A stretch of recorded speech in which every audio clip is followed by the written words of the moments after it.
सर्दियों का मौसम था और हर बार की तरह इस बार भी रामपुर में सर्दियों का मेला लगा हुआ था। वहां के सभी लोग पूरे साल इस मेले का बेसब्री से इंतजार करते थे, खासकर वहां के बच्चे। वहां पर पिंटू नाम का एक बच्चा अपनी माँ के साथ रहता था। उसके पिता नहीं थे और उसकी माँ ही अकेले उसे संभालती थी। पिंटू शाम के समय अपनी माँ से कहता है, माँ माँ, तुम कब मुझे गांव के मेले में ले जाओगी? मेरे सब दोस्त तो पहले ही वहाँ हो आए। माँ पिंटू को समझाते हुए कहती है, पिंटू बेटा बस 2 दिन रुक जाओ। 2 दिन बाद रविवार है और उस दिन मेरे भी काम की छुट्टी होगी और तुम्हारे स्कूल की भी छुट्टी होगी। हम तभी चलेंगे, ठीक है? पिंटू अपना होमवर्क करने लगता है कि तभी उसके 2 दोस्त हरी और चिंकी उसे खेलने के लिए बुलाने आ जाते हैं। पिंटू अपनी माँ की तरफ देखता है। अच्छा ठीक है, पर अंधेरा होने से पहले घर वापस आ जाना और मेले की तरफ बिल्कुल मत जाना, वहां बहुत भीड़ होती है। ठीक है माँ, थैंक यू, बाय। पिंटू दौड़कर अपने दोस्तों के साथ घर से बाहर चला जाता है। पिंटू और उसके दोस्त साथ में मैदान में खेलने लगते हैं। तभी चिंकी उनसे कहती है, क्या तुम लोगों ने सुना उस बिजली का झटका देने वाले भूत के बारे में? क्या? बिजली का झटका देने वाला भूत? भला ये कौन सा भूत है? अरे हंस मत पिंटू, मैंने भी सुना है। इस बार सर्दियों का जो मेला लगा है ना, मैंने सुना है उसमें एक बिजली के झटके देने वाला भूत घूम रहा है। वहाँ पर ना मेले में एक भूल भुलैया है, उसकी टिकट सिर्फ 20 रुपए है। मैंने सुना है वो भूत उसी भूल भुलैया के अंदर है। हाँ हाँ, और जो कोई भी भूल भुलैया के अंदर गया और अगर 10 मिनट के अंदर बाहर नहीं आ पाया तो वो बिजली के झटके देने वाला भूत उसे पकड़कर बिजली के झटके देने लगता है, समझे? अरे तुम लोग भी ना, मेरी मम्मी कहती है कि भूत वूत कुछ नहीं होते और ये सब नकली कहानियां हैं। जरूर जिसने वो भूल भुलैया खोली है उसने जानबूझ के ऐसी कहानियां फैलाई होंगी ताकि लोग उन्हें सुने और जानबूझकर वहां जाएं और उन्हें पैसे मिले। तुम लोग भी ना उनके जाल में फंस गए। वैसे पिंकी, मुझे लग रहा है पिंटू सही कह रहा है। भला भूत भी कहीं सच में होते हैं? अच्छा, तो चलो हम खुद ही जाकर वहां देख लेते हैं। क्या?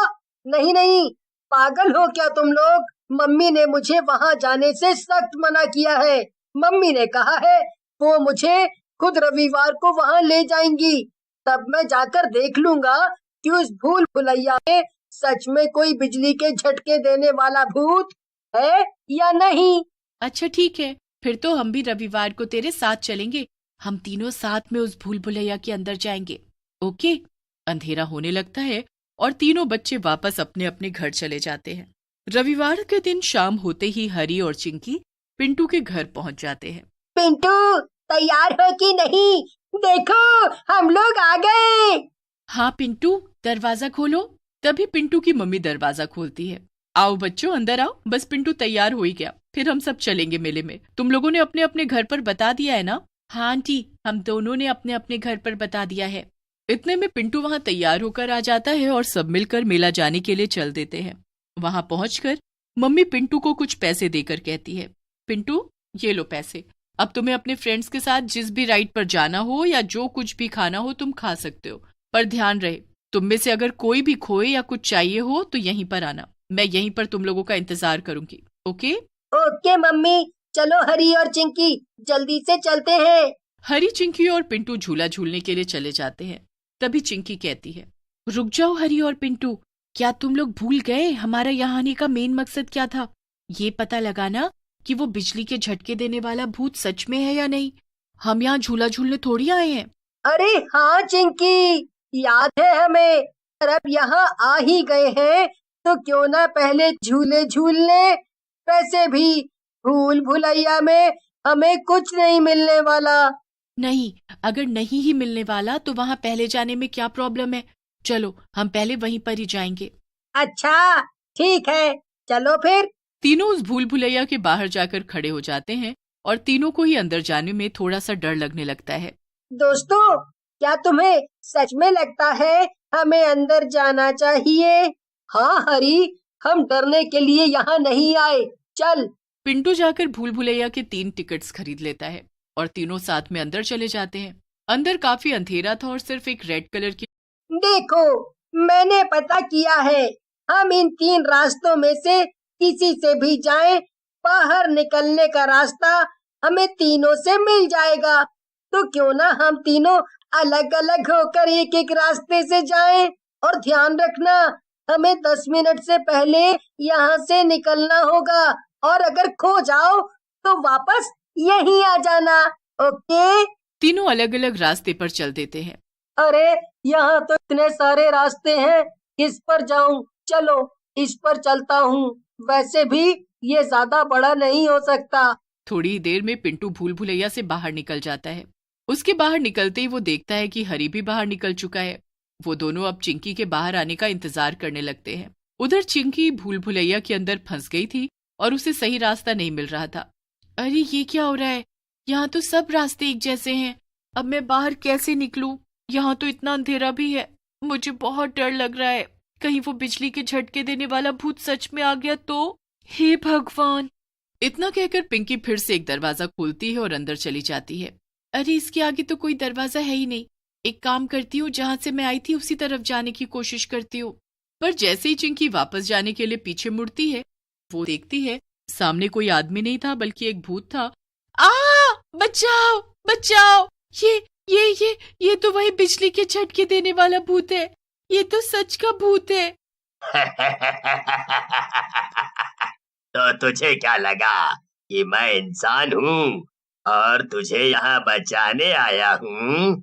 उधर पिंटू और हरी परेशान थे। हरी, अब तो 20 मिनट हो चुके हैं पूरे। जरूर चिंकी को सही रास्ता नहीं मिल रहा है। हम लोगों को ही कुछ करना पड़ेगा। करना क्या है? फिर चल अंदर चलकर उसे ढूंढते हैं। नहीं, मुझे तो डर लग रहा है। कहीं अंदर कोई भूत तो नहीं। तू एक काम कर, जाकर मेरी मम्मी को यहाँ बुला कर ला और उन्हें सब बात बता देना। और मैं अंदर जाकर चिंकी को ढूंढने की कोशिश करता हूँ। ठीक है पिंटू। हरी दौड़कर पिंटू की मम्मी को ढूंढने चला जाता है और पिंटू फिर से भूल भुलैया के अंदर चला जाता है। इस दरवाजे से मैं गया था, इससे हरी, और हाँ, इस वाले से जरूर पिंकी गई होगी। पिंटू तीसरे दरवाजे के अंदर घुस जाता है। वो हर दरवाजे के पीछे जाकर देखने लगता है कि तभी उसे चिंकी के चीखने की आवाज सुनाई देती है। बचाओ! बचाओ! कोई बचाओ! वो आवाज एक दरवाजे के पीछे से आ रही थी। पिंटू जल्दी से जाता है और उस कमरे में घुस जाता है। रुक जाओ, छोड़ दो चिंकी को। तो मेरे पास सिर्फ एक नहीं बल्कि दो शिकार हैं। अब मैं तुम दोनों को अपने बिजली के झटके से मार दूंगा। ये लो। भूत अपना हाथ आगे बढ़ाता है और उसके हाथ से जोर का बिजली का झटका निकलकर चिंकी की तरफ चला जाता है और पिंटू कूदकर चिंकी को साइड में गिरा देता है। भूत को ये देखकर बहुत गुस्सा आता है कि उसके बिजली के झटके से पिंटू और चिंकी बच गए। दोनों तेजी से उस कमरे से निकल जाते हैं और बाहर निकलने का रास्ता ढूंढने लगते हैं और वो भूत भी उनके पीछे पीछे आने लगता है। तभी भूत को पिंटू दिखता है और भूत तेजी से पिंटू पर अपने बिजली के झटके से वार कर देता है। इस बार पिंटू को वो बिजली का झटका लग भी जाता है। पिंटू, पिंटू तुम ठीक तो हो ना? उठो, उठो, हमें यहाँ से बाहर निकलना होगा। चिंकी जल्दी से पिंटू को उठाती है और तभी उसे बाहर जाने का रास्ता दिख जाता है। अरे ये रहा बाहर जाने का रास्ता। शायद ये भूत यहाँ से बाहर ना पाए। चलो पिंटू, जल्दी चलो। चिंकी पिंटू को पकड़ती है और तेजी से बाहर निकल जाती है। बाहर पिंटू की मम्मी और हरी दोनों उनका इंतजार कर रहे थे, पर वो भूत भी चिंकी और पिंटू के साथ बाहर आ जाता है। पिंटू को आधी बेहोशी की हालत में देखकर उसकी मम्मी घबरा जाती है और उसे पकड़ लेती है। पिंटू, पिंटू उठो। पिंटू, ये क्या हुआ तुम्हें?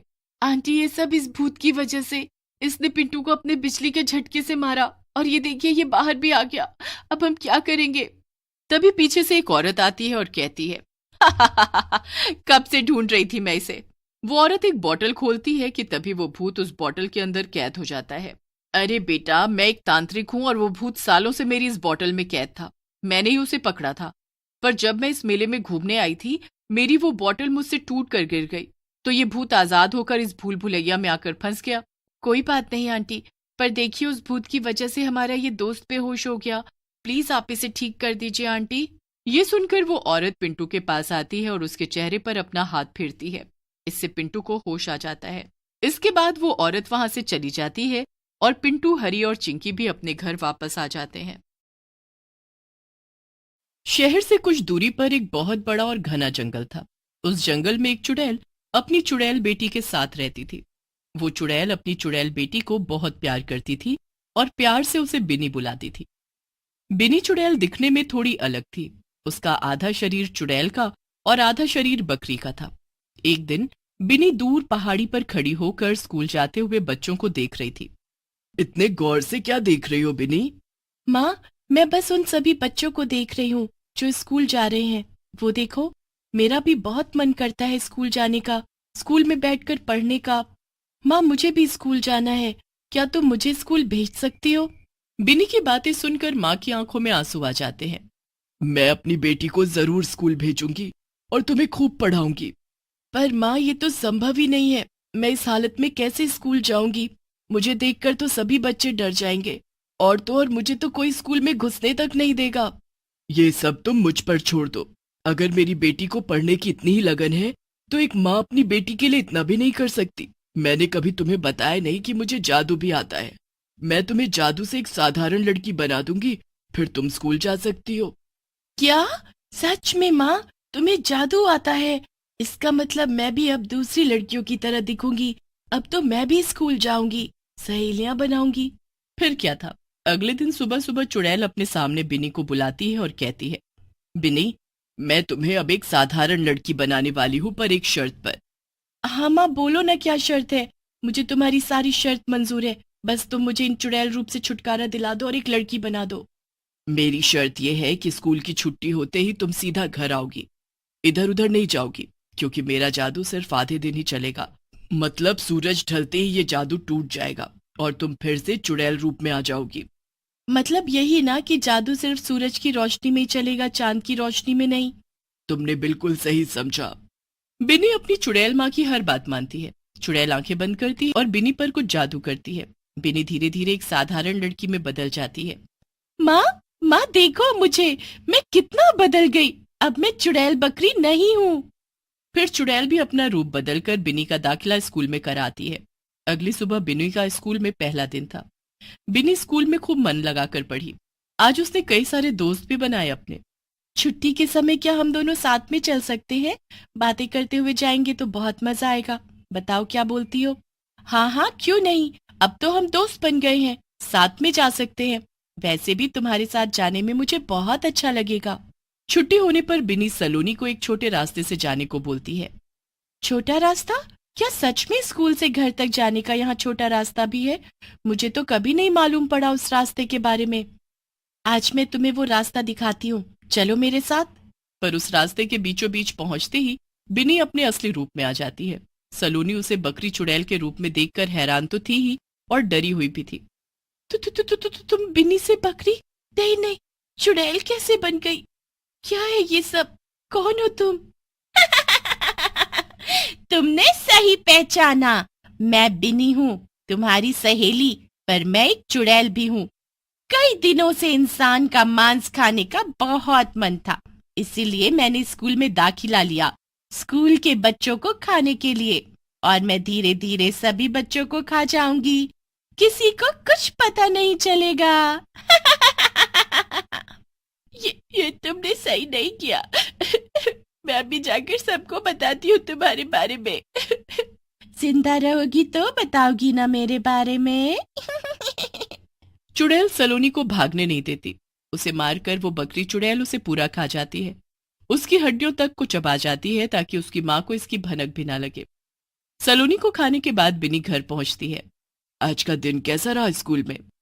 बहुत ही अच्छा रहा माँ, मेरे वहाँ बहुत से दोस्त भी बने। पता है, छुट्टी के समय आज मैं अपनी सहेली के साथ ही आई। माँ, स्कूल तो बहुत ही अच्छा है। अच्छा ठीक है, पर ध्यान देना मेरी कही हुई बात का कि सूरज ढलने से पहले तुम्हें घर पहुंचना है। हाँ माँ, मुझे सब। अगले दिन बिनी फिर से स्कूल जाती है। हमने पढ़ाई तो बहुत कर ली, इसलिए मैंने ये सोचा है कि पढ़ाई के अलावा कुछ अलग किया जाए। इसलिए कल हम सब पिकनिक जाएंगे और सभी बच्चों को पिकनिक जाना है। हम सब खूब मस्ती करेंगे वहां। पिकनिक का नाम सुनकर सभी बच्चे खुशी के मारे उछलने लगते हैं। इसलिए बिनी भी स्कूल के बाद सीधा घर पहुंचती है और माँ से पिकनिक पर जाने की बात कहती है। पिकनिक? नहीं, मैं तुम्हें इसकी इजाजत कतई नहीं दूंगी। क्या तुम भूल गई कि हम कौन हैं? अगर गलती से भी ये राज किसी दूसरे को पता चल गया तो हमारा इस जंगल में भी रहना दुश्वार हो जाएगा। इसलिए मैं तुम्हें पिकनिक जाने की इजाजत नहीं दूंगी। माँ की बात सुनकर बिनी रोने लगती है। माँ से गुस्सा भी हो जाती है, बात नहीं करती। इसलिए बेटी के आगे माँ हार जाती है और पिकनिक जाने की इजाजत दे देती है। अगले दिन सभी बच्चे पिकनिक मनाने जाते हैं। बहुत सुंदर और हरी भरी जगह। मैडम, ये जगह तो बहुत सुंदर है। इससे पहले कभी नहीं देखी इतनी सुंदर जगह। और यहाँ कितने रंग बिरंगे फूल भी हैं। मेरी तो इन फूलों से नजर ही नहीं हट रही। और मेरी तुम सबसे, तुम्हें देखकर मेरे मुंह में पानी आ रहा है। कब तुम सब मेरे पेट में जाओगे और मेरी भूख मिटाओगे। हाँ मैडम जी, ये बहुत ही सुंदर जगह है, पर इससे भी कहीं ज्यादा सुंदर जगह मुझे पता है। वो यहीं पास में है। क्या हम सब वहां भी चलें? अच्छा, इससे भी सुंदर जगह भला कोई हो सकती है? ठीक है, फिर हम सब वहां चलते हैं। बिनी सभी को झूठ बोलकर जंगल की तरफ ले आती है। बस थोड़ा सा और चलना होगा, आगे थोड़ी दूर पर ही है वो जगह। टीचर और सभी बच्चे जंगल पहुंच जाते हैं। चारों ओर बड़े बड़े पेड़ और सन्नाटा देख बच्चे डरने लगते हैं और वहां से जाने की जिद करते हैं। शाम हो जाती है, तभी सूरज डूब जाता है और धीरे धीरे बिन्नी बकरी चुड़ैल बन जाती है। तुम बिन्नी तो नहीं हो, तुम तो कोई चुड़ैल हो। बच्चों, सभी भागो जल्दी, ये चुड़ैल हम सबको खा जाएगी। अब तुम सब मेरे घर में हो, ये मेरा इलाका है। तुम सबको मैं यहाँ जानबूझकर लाई। तुम सब मेरी चाल में बहुत आसानी से फंस गए, जैसे बाकी बच्चे आ गए थे मेरी चाल में। इसका मतलब जो बच्चे गायब हुए स्कूल से, उन्हें तुमने मारा? हाँ, मैंने खाया। मेरी माँ ने जब से मुझे इस बकरी के धड़ के साथ जोड़ा है, तब से मैं बहुत भूखी रहती हूँ। मेरा पेट कभी भरता ही नहीं। क्या करूं अब मैं? अब तो तुम्हारे भोजन बनने से कोई नहीं रोक सकता। इसलिए चुपचाप तुम सब मेरे मुंह में आ जाओ, मेरा भोजन बनने के लिए। चुड़ैल जैसे ही बच्चों की तरफ बढ़ती है उन्हें खाने के लिए, तभी उसकी माँ उसके सामने आकर खड़ी हो जाती है। अपने ही गुरु को मारने में तुम्हें शर्म नहीं आ रही? मुझे नहीं पता था कि मेरी ही बेटी मुझे धोखा दे रही है। छी, मुझे शर्म आती है तुम्हें बेटी कहते हुए। माँ, ऐसा नहीं है, वो मैं सच बोल रही हूँ। मैंने कुछ नहीं किया, बल्कि ये सब लोग मुझे मारने के लिए यहाँ आए। तुम्हें क्या लगता है कि मुझे कुछ पता नहीं? मुझे सब पता चल गया है कि तुमने मुझसे झूठ बोला स्कूल जाने के लिए। तुम्हें स्कूल पढ़ने नहीं, इंसानी मांस खाने जाना था। जिन बच्चों को तुमने मारा उसकी सजा तो तुम्हें मिलकर रहेगी। नहीं माँ, मुझसे गलती हो गई। अब नहीं करूंगी दोबारा ऐसा। मत दो मुझे सजा। चुड़ैल अपनी बेटी की एक नहीं सुनती। वो अपनी जादू से अपनी चुड़ैल बेटी को पूरी की पूरी बकरी बना देती है। अब तुम जिंदगी भर इसी हालत में रहोगी और इस जंगल की घास खाओगी। बस मैं भी अब तुम्हारे साथ नहीं रहूंगी, इसलिए मैं जा रही हूँ, हमेशा हमेशा के लिए तुमसे दूर। चुड़ैल अपनी बेटी को पूरी बकरी बनाकर खुद गायब हो जाती है और सभी बच्चे चुड़ैल के साए से आजाद।